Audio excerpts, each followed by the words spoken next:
Hi, this is John Harcher, and you're going to get a little Keep On Groovin' preview here. I'm going to take the section that reviews the brand new Jimi Hendrix Live at the Hollywood Bowl, August 18th, 1967. That'll be part of episode 39. It's coming out next week. I'm going to include it here for those of you who might want to hear any reviews about it, to maybe think about picking it up. I figured, let's do it this weekend. Instead of waiting for next week, give a little preview of it. So here it is. The Hollywood Bowl was one of the go-to places in the Los Angeles area for musical performances since the 1920s. It's an open-air amphitheater with a very distinctive-looking acoustical shell. It was so popular, it even had its own orchestra, led by the famed conductor Leopold Stokowski. It has been rumored that during a late 40s performance by opera star Giovanni Jones, that Leopold was impersonated by, of all things, a rabbit. This incident will be discussed in an upcoming episode of my YouTube series, Left Turn at Albuquerque. Look for it in episode 5. By the 1960s, rock and roll acts began to play there regularly. They even got the biggest name in the business, the Beatles, to play there in 1964 and 1965, which yielded a live album released in 1977. A Supreme show in 1967 was the first time Cindy Birdsong stepped in for Florence Ballard, so it was a natural place for California bands to play. The Doors famously did so a year later. That yielded a live album in the 1980s, then again in 2012 for the whole show. On August 18th, 1967, the Mamas and the Papas were the headliners, and the Jimi Hendrix Experience would be the opener.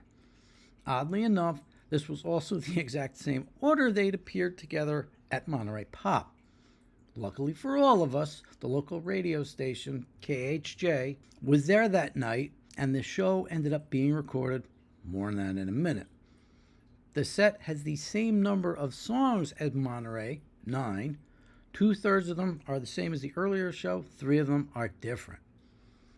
The band started with one of their regular openers, Sgt. Pepper's. Looks like they've been doing it since around June 4th at the Savile Theatre in London. Right, Paul? I wonder if he'll tell that story again. This is the full version of their arrangement of the song. It does the 2 verses along with a solo in the middle section, but leaves out the chorus and bridge sections, so it comes in around 1:45. I have to say this is among the best versions I've heard of them doing it. I guess it was still fresh and they put a lot of enthusiasm into it. I get why they didn't do it at Monterey. They kind of needed to establish their own identity without playing off of a band slightly more popular than just about everybody else there. Killing Floor was next. It's very similar to the Monterey version, but with a bit of a sound collage intro before the song starts. There's a little less distortion in the sound compared to the earlier version. I guess it's a matter of equipment setup. The Wind Cries Mary was next, very similar to the Monterey version. This was one of those songs that didn't call for improvisation, just do the song as it was on the record. Foxy Lady followed, again very similar to the Monterey version, but this time he does the second string vibration right before the finale. I'd say that this one is even better than Monterey, compact, hard-hitting, just nailing all the right notes. Next up was Catfish Blues, the band's arrangement of Muddy Waters' Rolling Stone, which was derived from an earlier song called Catfish Blues. It also has the verse from Muddy Waters' Still a Fool, aka 2 Trains Running, then a non-muddy finale of Cat Squirrel and a snippet of Spoonful at the end. Since our set list knowledge of most of 1967 is a little limited, it's not known exactly when they started playing Catfish Blues, or experiencing the blues as they later call it, as a part of their regular set. By October, it was in regular rotation as they played it on the BBC and at the Paris Olympia, and in November on the Dutch show Hepla. That's the one that's on the blues album. The solo on this version is pretty awesome. Fire was up next. Now, despite its later reputation and prominent part in later shows, this wasn't a big one in the early set list. They did it a few times in March, right around the time it was recorded, and it made its appearance on the BBC that month. This version shows why it still needed a little work on the performance side. Jimi and Noel's vocal trading wasn't quite timed right, like they were singing at two different tempos. This may be why on some occasions later, they didn't even sing the chorus, they just played. Then it was on to the Bob Dylan portion of our show with their cover of Like a Rolling Stone. Funny they were performing it right as the Squires version was getting reissued in the UK. What makes this particular version unique is the third verse is the song's actual third verse. Remember at Monterey after the solo, Jimi does the final verse of the song and tells everyone, yes, I know I missed a verse, don't worry about it. This time, he does the verse with the Siamese cat, does the chorus, does a little solo, does the chorus again, and ends the song. For some reason, Jimi only ever did 3 of the song's 4 verses, just different combinations. I understand why they did 3 here, like at Monterey, they're on a timer at Source, so they only had 45 minutes before they had to head off. But a year later at Winterland, he did the missing verse during one of the versions there, but didn't finish the song. He could have spent another minute or 2 on it, wouldn't have taken up too much time. The traditional set closers for this stage of their career sorted themselves out pretty early. Purple Haze was just a natural near the end of the set song. Oddly enough, their American label thought it was the perfect opener, but more on that in a minute. By the next year, it moved itself into the set closing position before getting bumped back to the penultimate slot again by Voodoo Child. Since Hey Joe was not in the set that night, he played part of the song's final solo with his teeth. Then, as at Monterey, Wilding ended the set as the English-American combined anthem. Now, I wish Jimi took a little moment like he did at the show 2 months earlier to tune up right before going into the Trogs cover.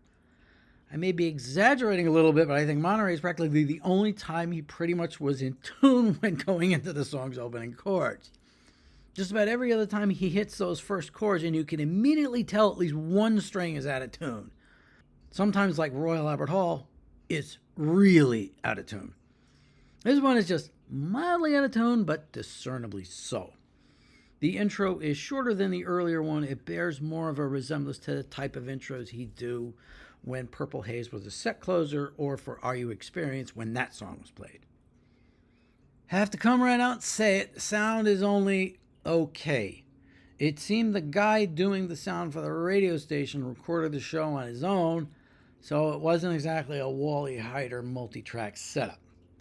Frankly, this is the kind of thing, if you get it as a bootleg, you'd be like, wow, this sounds great.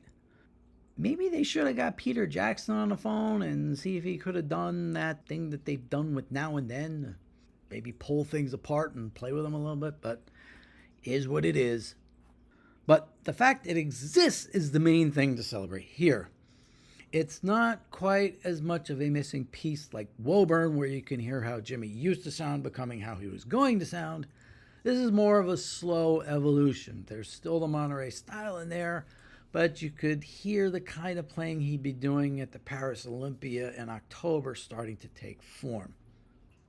The album includes a booklet with a lot of pictures and an essay by Jeff Slate that has a bunch of quotes from the only surviving person who was on stage that night, Michelle Phillips. She was also a large part of the mini documentary experience Hendrix put up on YouTube when the album was announced, From Monterey Pop to the Hollywood Bowl. Very well done for a 10-minute short. They also recently did one with Mickey Dolenz, imaginally titled From the Monkees to the Hollywood Bowl. They probably need to edit those two together and make From Monterey to the Monkees to the Hollywood Bowl. So this is definitely recommended for a download or for a $10 or $12 CD. I'm going to have to hear other people's reactions to the vinyl and see whether it's worth that amount of money for what this is. So that was the album review. Like I said, I just got the CD today. Amazon was late. So there you see, we got the CD. You have the booklet. There's no name on it. It's very weird. And the essay is by Jeff Slate. Like I said, there's a lot of stuff with Michelle Phillips in there. A lot of pictures from that night. So that's good there. I'm going to include 2 links down the bottom. One for the video that first came out when they announced the album. That's one with Michelle Phillips, titled From Monterey Pop to the Hollywood Bowl. And then the one they just put out like a week or so ago with Mickey Dolenz, entitled From the Monkees to the Hollywood Bowl. They're both pretty good, both pretty interesting. Nice companions to the album, which I would have included with it, but they're there on the internet. So, hope you enjoyed this. Like I said, the full episode will be available next week.